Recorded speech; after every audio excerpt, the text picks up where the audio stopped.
You see, as far as I'm concerned, whether you own a radio station or not, as an individual, if you're not ready to equip yourself with knowledge as far as the fraternity is concerned, then you have a problem.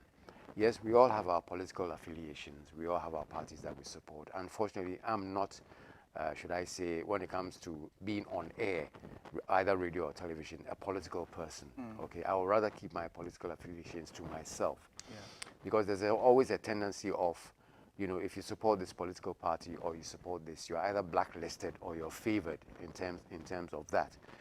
So it's a huge issue.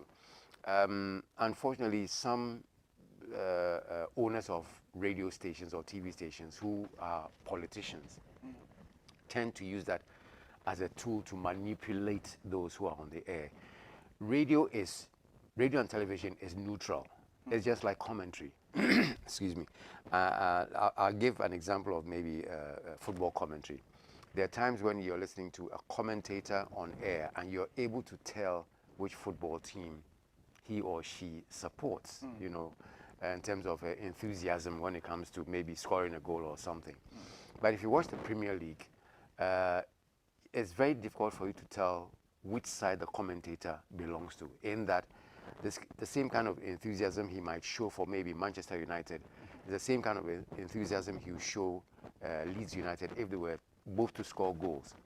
So we have that problem of people owning the radio station to use as a tool, to manipulate the presenters.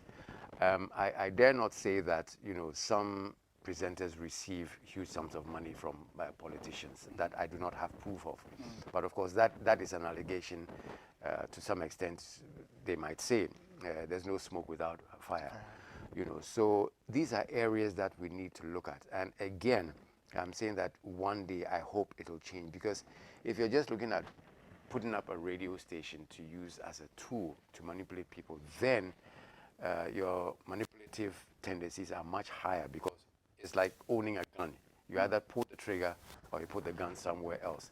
And these are issues that need to, certain mechanisms need to be put in place, perhaps by either outgoing governments or incoming governments. It's neither here nor there, but it's an issue of, let's make sure that radio and television can have a balanced reportage, balanced analysis, balanced programming, every area of program, and remain as neutral as possible. And I think we'll go a long way.